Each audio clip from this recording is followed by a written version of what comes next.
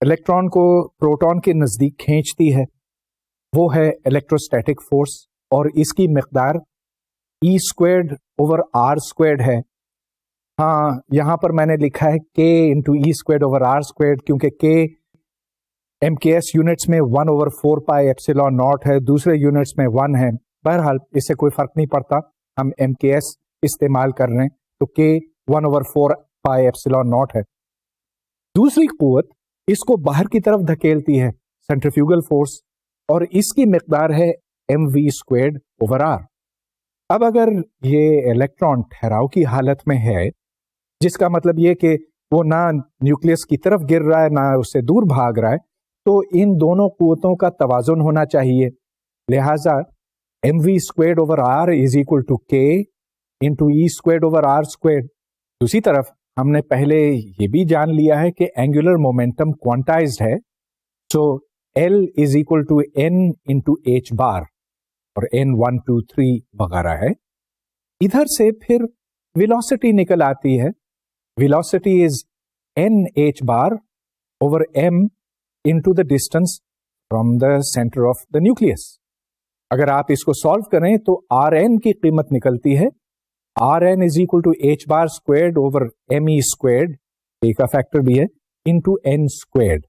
اب یہاں پر n squared آ رہا ہے اور n 1 2 3 4 وغیرہ ہے، تو اس سے یہ پتا چلتا ہے کہ یا تو نیوکلیس کے 1 یونٹ دور ہو سکتا ہے، یا پھر 4 یونٹ دور ہو سکتا ہے، یا 9 یا 16 وغیرہ.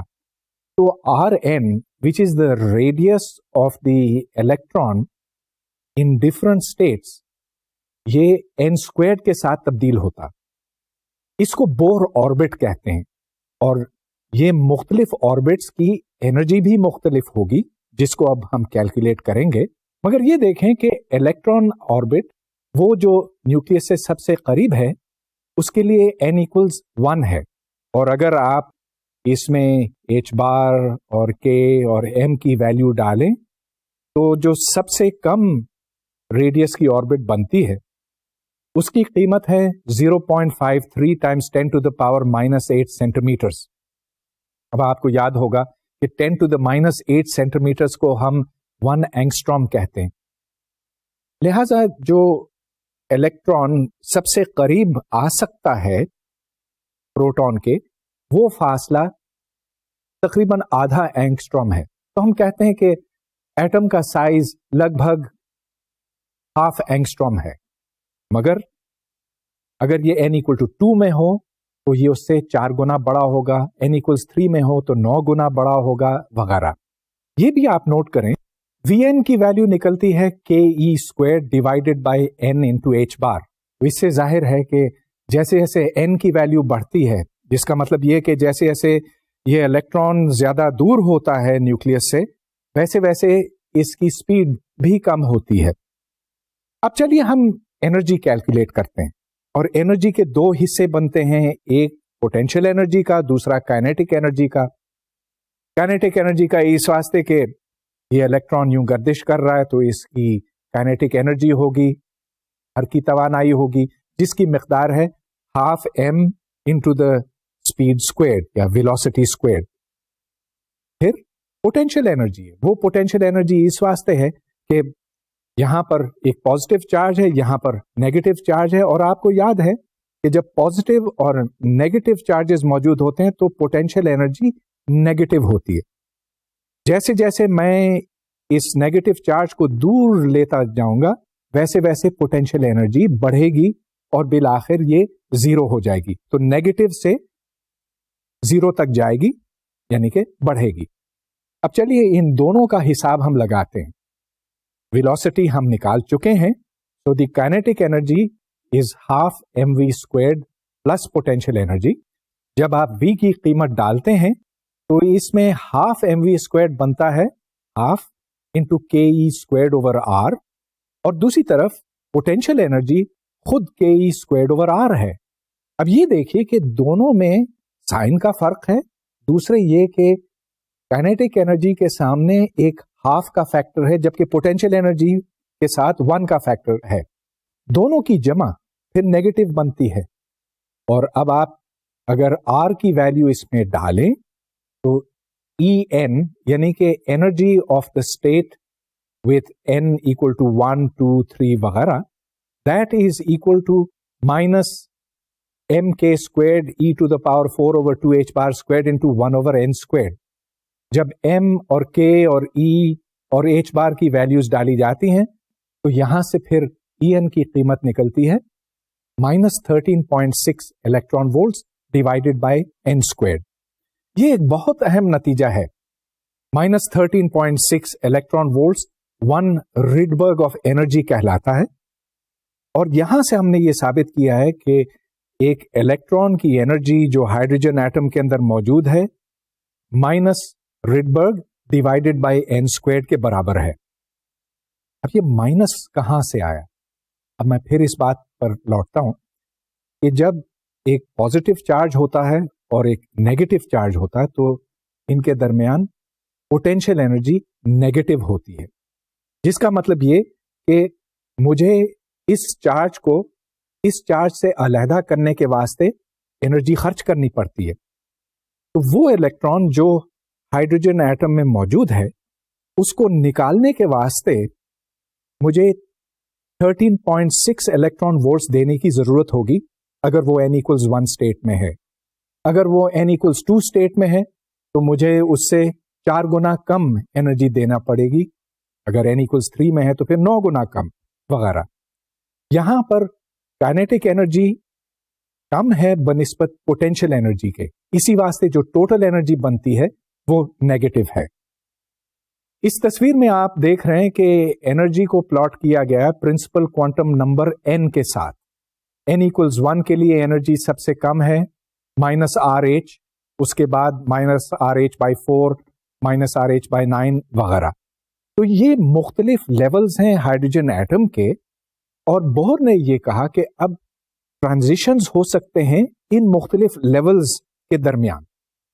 تو اگر آپ اس ہائیڈروجن ایٹم کے الیکٹران کو کافی انرجی دیں تو یہ n = 1 سے n = 2 میں جا سکتا ہے. اب کافی انرجی سے مطلب کیا؟ یہ دیکھیں کہ n = 1 کے لیے انرجی -13.6 ہے، n = 2 کے لیے -13.6 ڈیوائڈیڈ بائی 4 ہے. ان دونوں کا ڈفرنس ہے -13.6 × 3/4.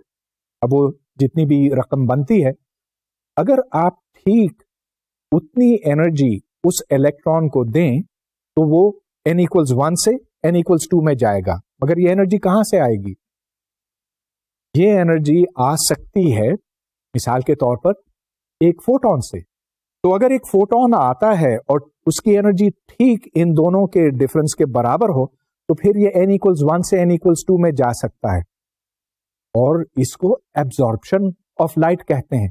یعنی کہ وہ فوٹون جو ٹھیک اس انرجی کا تھا اس الیکٹران میں جذب ہو گیا اور ایٹم یہاں سے یہاں تک چلا گیا. اب یہ واحد ذریعہ نہیں ہے، یہ بھی ہو سکتا ہے کہ 2 ہائیڈروجن ایٹمز ہوں، وہ آپس میں ٹکرائیں اور ایک ہائیڈروجن ایٹم یوں ایکسائٹ ہو جائے. مختلف طریقے ہو سکتے ہیں ایکسائٹیشن کے، لیکن سب سے جو عام طریقہ جس کو ہم بہت اچھی طرح سے سمجھتے ہیں وہ لائٹ ایبزارپشن کا ہے. اور اسی طرح سے لائٹ ایمیشن ہو سکتی ہے.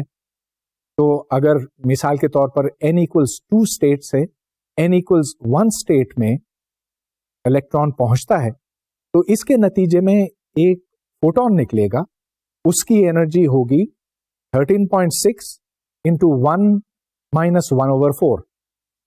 اس طرح سے ہم یہ دیکھتے ہیں کہ کئی مختلف ٹرانزیشنز ممکن ہیں اور کئی مختلف فریکوینسیز اس ہائیڈروجن ایٹم میں سے نکل سکتی ہیں. جو فریکوینسیز اس ہائیڈروجن ایٹم سے نکلتی ہیں وہ اس کی پہچان ہے. کوئی اور ایٹم کی فریکوینسی اس کے ساتھ نہیں مل سکتی. تو یہ بالکل اس طرح کی بات ہے کہ یہ اس کا فنگر پرنٹ ہے. جیسے ایک ناخواندہ شخص جا کر اپنے انگوٹھے کی چھاپ لگاتا ہے کاغذ کے اوپر، اسی طرح ایک ہائیڈروجن ایٹم یا کوئی سا بھی ایٹم اپنی چھاپ پیدا کرتا ہے اسکرین کے اوپر، اسپیکٹروسکوپ کی اسکرین کے اوپر. بور کا یہ ماڈل بہت کامیاب ہوا. ہائیڈروجن کی جتنی بھی لائنز ہیں